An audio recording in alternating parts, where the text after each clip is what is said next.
জানেন তো প্রচুর মানুষ হিয়ারিং এর ডেট দিলে মাথা তাদের পাগলা হয়ে যাচ্ছে। ধরুন আজকে হিয়ারিং এর ডেট, ওই দিন তার কলকাতায় একটা ডাক্তারের অ্যাপয়েন্টমেন্ট নেওয়া রয়েছে, কিংবা আজকের হিয়ারিং এর ডেট তার একটা বাচ্চা অসুস্থ হয়ে পড়েছে, আজকে হিয়ারিং এর ডেট, এই দিন তার কোনো পরীক্ষা আছে। কিন্তু হিয়ারিং এর ডেটটাকে এত গুরুত্বের সঙ্গে মানুষ ভাবছে যে খাওয়া দাওয়া ছেড়ে দিয়ে ভিডিও যে লাইন দিলে ভালো হয়, করছেও তাই। কিন্তু নির্বাচন কমিশনের আধিকারিক আমাদেরকে বললেন না এমন কোনো বাঁধা ধরা নিয়ম নেই। বললে ওই ফর্মে নাম্বার দেওয়া আছে, ওই নাম্বারে ফোন করে যদি তিনি বলেন যে আপনারা আজকে আমাকে ডেকেছেন কিন্তু আজকে আমার জরুরি ভিত্তিক অন্য সমস্যা আছে, আমি আজকে যেতে পারছি না, আমি অমুক দিন যাব, বললো অফিস থেকে তাকে ডেট দিতে বাধ্য। অথচ এরা পাগলের মতন ডেট দিয়েছে, মানে ভেবে নিচ্ছে এই ডেটেই যদি না যাই তাহলে আমার নাগরিকত্বটাই হয়তো নষ্ট হয়ে যাবে, অতএব সব কাজ ফেলে রেখে দিয়ে দৌড়াচ্ছে। কথা বুঝলাম, বোঝাতে পারলাম। এই যে গ্রামান্তরে এই বার্তা পৌঁছায়নি। জামিয়ার কিছু ছাত্র, জামিয়ায় ফাইনাল পরীক্ষা চলছে, যে দূর দূরের ছেলে আছে, কোথায় ডায়মন্ডের, কোথায় কুলপির, কোথায় দক্ষিণ চব্বিশ পরগনা, অন্য জায়গার, কেউ বা মুর্শিদাবাদের, কেউ বা মেদিনীপুরের, হঠাৎ ফোন করছে, হুজুর আমার ছেলেটা একটু ছেড়ে দেন, কালকে হিয়ারিং এর ডেট। আমি বললাম রানিং পরীক্ষা, ফাইনাল পরীক্ষা। তো হুজুর সব বুঝতে পারছে, কিছু করার নেই, সরকারি আইন। তা আমি তাকে মাথায় বাড়ি দিচ্ছি যে ভাই কিচ্ছু হবে না, আপনি অফিসারকে যেয়ে বলুন যে আমার ছেলেটার এক্সাম চলছে, ফলে আমি এক্ষুনি তাকে ছুটি করতে পারবো না, আপনি অন্য একটা ডেট দিন। বলছে না, ওসব দেবে না। কোনো রকমেই বলে কয়ে তাদের বোঝানো যাচ্ছে, জি বলে কয়ে কোনো রকমই বোঝানো যাচ্ছে। আপনি ভাবছেন, খোঁজ নিয়ে দেখুন, কোনো ছেলে থাকে দিল্লি, সে হিয়ারিং এর ডেট দিয়েছে, দিল্লি থেকে বাড়ি আসছে। কেউ থাকে বোম্বাই, সেখান থেকে ছুটছে বাড়িতে। জি, ওই পিছনে আতঙ্ক তৈরি হয়েছে, বলা যায় না। যদি ভোটার কার্ডে নাম না থাকে, তাহলে ভোটার লিস্টে নাম না থাকে, তাহলে হয়তো নাগরিকত্ব বাতিল হয়ে যাবে। ঠিক এভাবেই তাদের আতঙ্ক তৈরি করা হয়েছে। তার মানে কি, এই গ্রামান্তরে ওই বার্তাগুলো পৌঁছায়নি, এবং গ্রামের সাধারণ মানুষগুলো এটা খবর রাখেন, যতে নাম্বার দেয়া আছে ওই নাম্বারে ফোন করে আমি আমার সুবিধা মতো একটা ডেট চাইতেই পারি। জি ভাই, এই যে মানুষ জানে না, ফলে ছুটছে। মানুষ জানে না বলি ছুটছে। যদি মানুষ জানতো তাহলে হিয়ারিং এ অবশ্যই যেত, কিন্তু সে তার অন্য কাজের ক্ষতি না করে যেতে পারত। আমি কথাটা দুম করে কি জন্য বললাম ভাই? এই জন্যই বললাম যে মানুষ যদি বুঝতো যে আজকের এই যে জায়গাটা চলছে এটা জান্নাতের বাগান, তাহলে সে জলকরের আলি বসে আর আলায় বসে গল্প করাটা বাদ দিয়ে, আর বাড়ি কুটুম্ব নিয়ে তামাশা করাটা বাদ দিয়ে বলছে গল্প পরে করব, বাড়ি তো প্রতিদিন থাকি, চল না আজকে একটু জান্নাতের বাগানটায় বসে আসি। কিন্তু আসলে তার কাছে এই বার্তাটা নেই। আর বার্তাটা দেবো বা আমরা কেমনে? মসজিদে আসবে না, ইমাম সাহেব কেমনে দেবে? মঞ্চে আসবে না, তাহলে আমরাই বা কেমনে দেবো? বই পড়বে না, সে বার্তাটা পাবে কোত্থেকে? জি, তাহলে এই বার্তাটা পেতে গেলে, সেই বার্তা যেখানে গেলে পাওয়া যাবে, সংশ্লিষ্ট জায়গায় তো পৌঁছাতে হবে।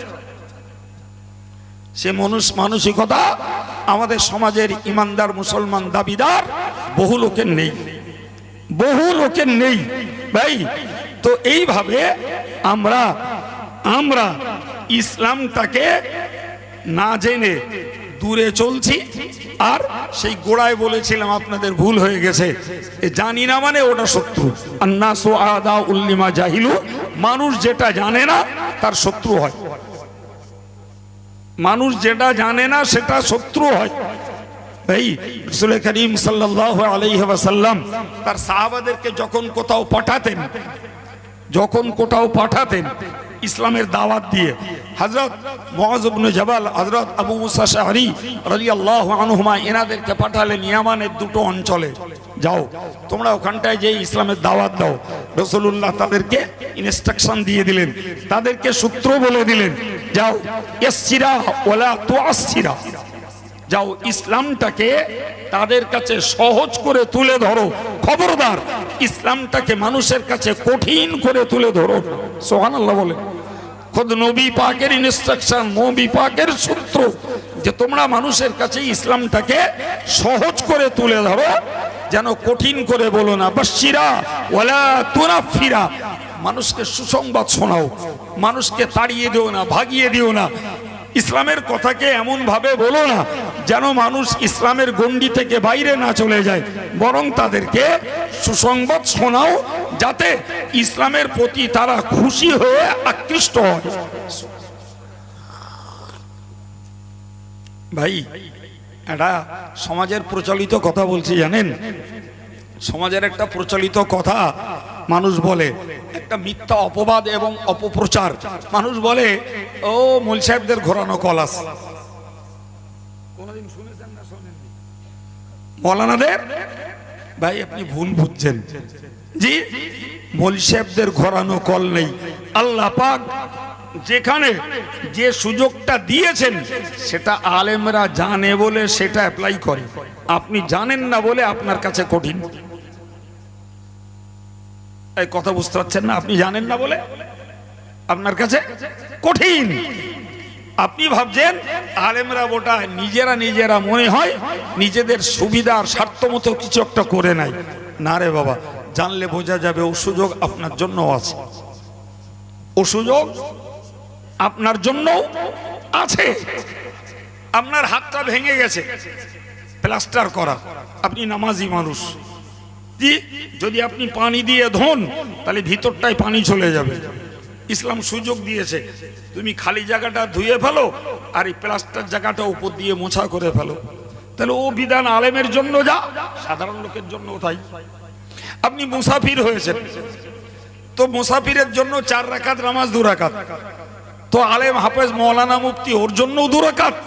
একজন ভ্যান চালানো লোক যদি নামাজ পড়ে আর সেও যদি মুসাফির হয় তার জন্যও 2 রাকাত। কথা বুঝতে পারেননি?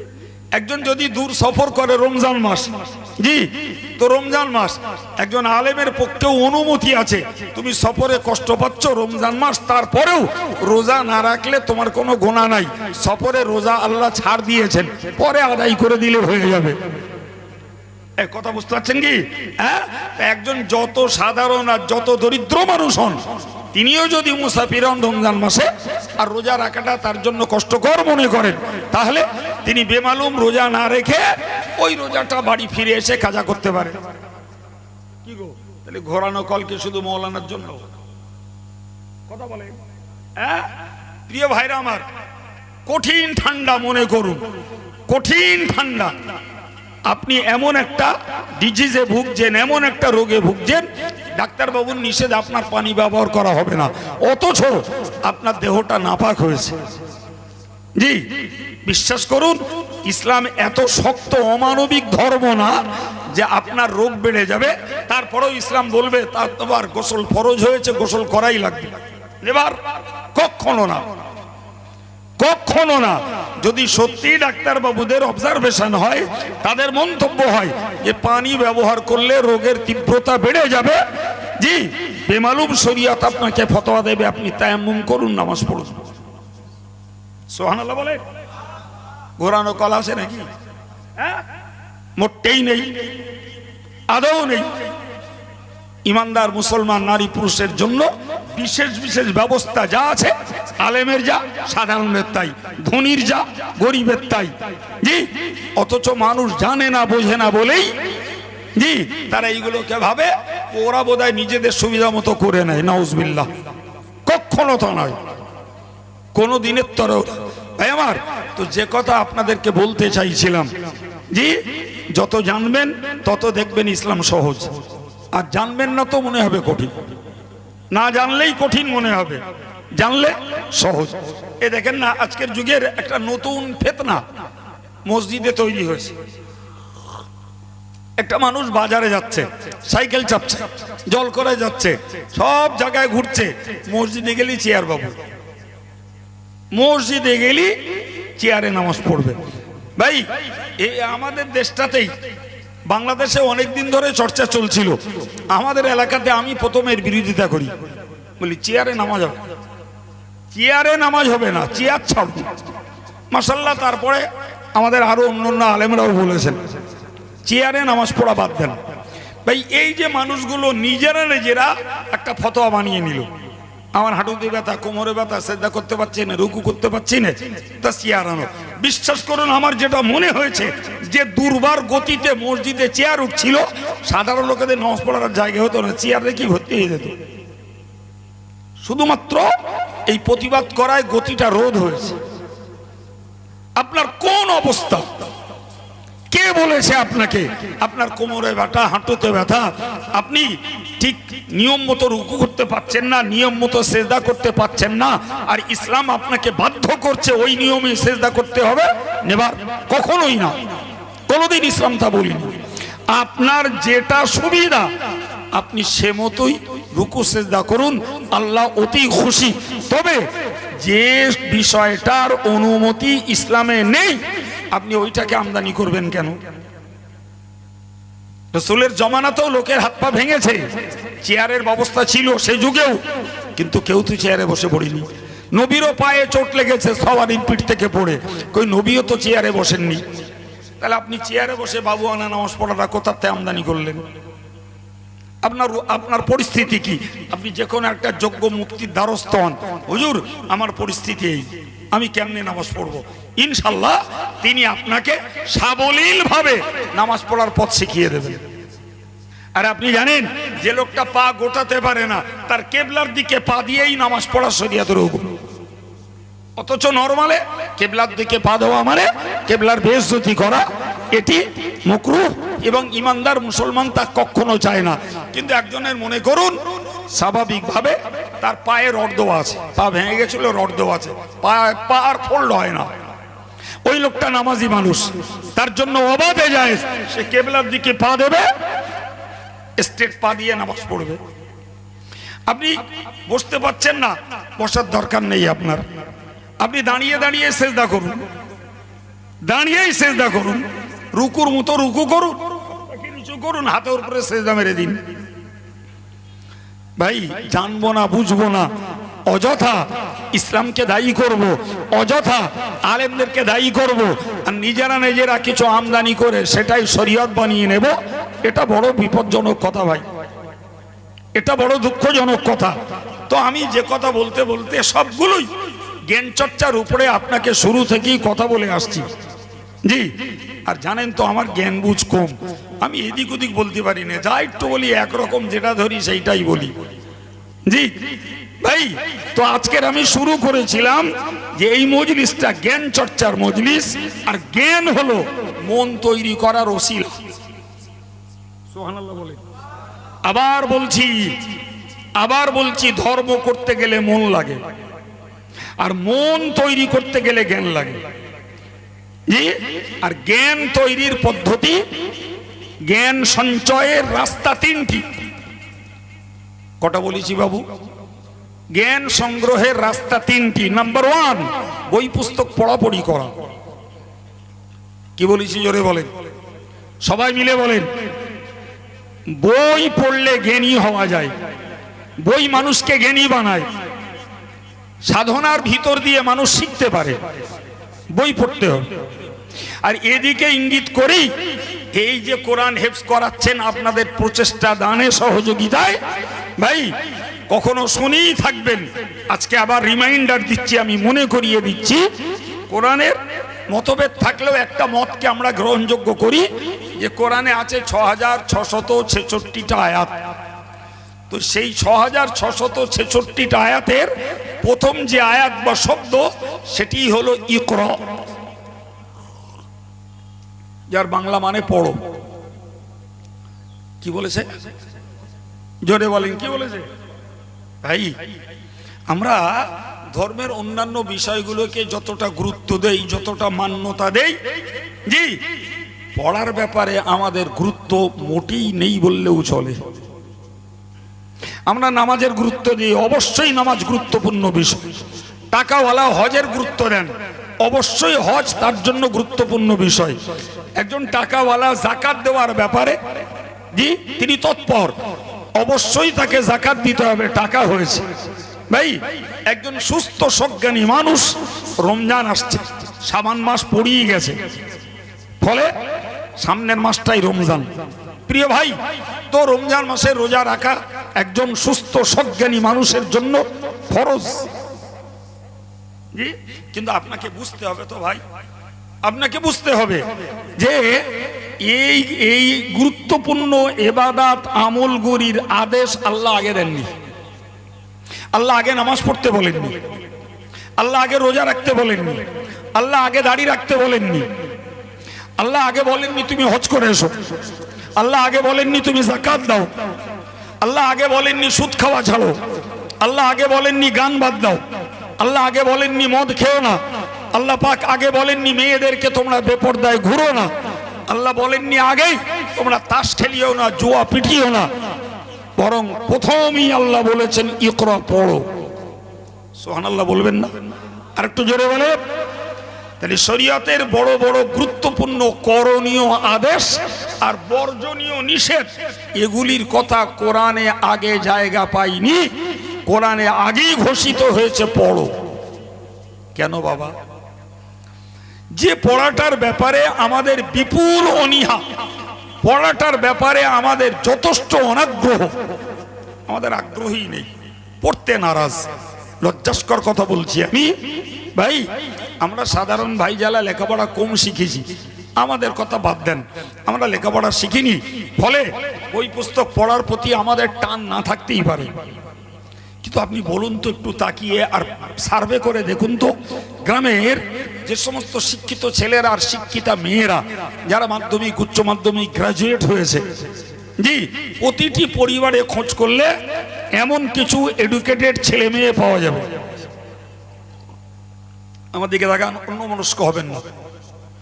আমি গতানুগতিক অচ করতে বসিনি, এই ব্রেনগুলোর দাম আছে, এই ব্রেনগুলো কালচার করছি। আপনি ভালো করে খোঁজ নেন। একটা ছেলে বিএ পাস করেছে, চাকরি পায়নি, কিংবা পেয়েছে, সে একটা টিউশনি করছে অথবা কোনো বিজনেস করছে। এক কথায় বলতে পারা যায় কর্মজীবনে রোজগারের একটা রাস্তা খুঁজে নিয়েছে। নিতে তো হবে নাকি, নাকি বলছেন? অবশ্যই ব্যবসা করুক, হাতের কাজ করুক, চাকরি নৌকরি করুক, কোনো দোকানে মুন্সিগিরি করুক, কোথাও যেয়ে এসে লেবারি করুক, কোনো কোম্পানির ডিরেক্টর ম্যানেজার হোক, যাই পারে হোক, তাকে একটা কিছু পথ ধরতে হয়েছে রোজগারের জন্য। সে যে মেয়েটাকে বিয়ে করে এনেছে, ধরে নিন মেয়েটা উচ্চ মাধ্যমিক, ধরে নিন ফর এক্সাম্পল ভাই, ওই মেয়েটা যা লেখাপড়া শিখেছিল তার এখন লেখাপড়া কাজে লাগানোর সেন্টার হলো রান্নাঘর, গরুর গোয়াল, মুরগির ডোপ, ছেলে পিলে দিলি তাদের পরিষেবা। ভালো করে কথা বলেন, সত্যি বলছি। হ্যাঁ, সে যত বড় শিক্ষিতা হোক, আমাদের গা গ্রামে ওই মেয়েগুলোর ডিউটি হলো একদম চাঁচা ছোলা ভাষায় সকালবেলা হলি ঝাড় দেওয়া, একটু বেলা হলি লোকের জন্য চা পানির ব্যবস্থা করা, আর একটু বেলা হয়েছে দুপুরের রান্নার ব্যবস্থা করা, হাঁস মুরগিগুলো খাওয়ান দাওয়ান, এই হচ্ছে তার দৈনিক জীবনের ডিউটি। তাহলে ছেলেটা লেখাপড়া শিখে রোজগারের পথ বেছে নিয়েছে, আর মেয়েটা লেখাপড়া শেখার পরে তার মেয়েলি যে দায়িত্বটা, সেই দায়িত্বই সে পালন করছে। ভুল বললাম না ঠিক বললাম? হ্যাঁ, এইবার যদি আমি একটু ঘুরিয়ে বলি, বাবা ওগো, তোমরা তো দম্পতি, দুজন স্বামী স্ত্রী, দুজনাই শিক্ষিত শিক্ষিতা, আচ্ছা তোমরা এই যা লেখাপড়া শিখেছিলে, জি, তো মাতৃভাষায় তোমাদের একটা দক্ষতা জ্ঞান বুদ্ধি আছে, তো তোমরা একদিনও ভেবে দেখতে তো পারতে যে আমরা যা লেখাপড়া শিখেছিলাম রুজি রোজগারের কাজে, সংসার চালাবার কাজে আমরা লাগাচ্ছি। আচ্ছা, ওই শিক্ষাটাকেই আমরা যদি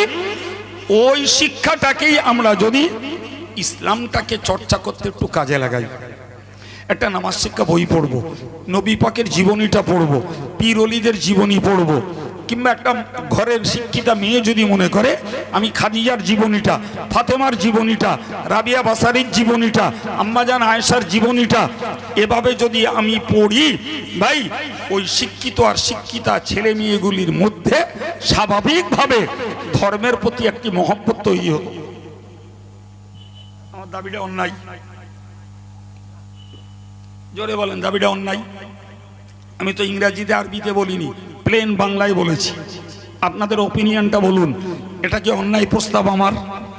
কিন্তু এই শিক্ষিত শিক্ষিতা ছেলে মেয়েগুলি এরা আশ্চর্য ব্যাপার, লেখাপড়া শিখে বাবা রুজি রোজগারের কাজে লাগাচ্ছ কি সংসারের কাজে লাগছো, ঠিক আছে, তাহলে তোমার ওই শিক্ষাটাকেই তো তুমি একটু ধর্মচর্চায় কাজে লাগাতে পারতে।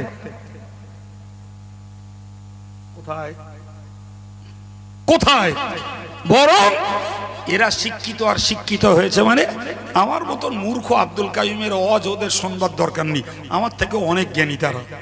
অতএব এই মজলিসে বসে খেটে খাওয়া দিন দুঃখী মুঠে মজদুর অল্প শিক্ষিত ধর্মপরায়ণ আবেগের মানুষগুলো, ওসব শিক্ষিত লোকটোক আমার অজমাসে শোনে না ওরা।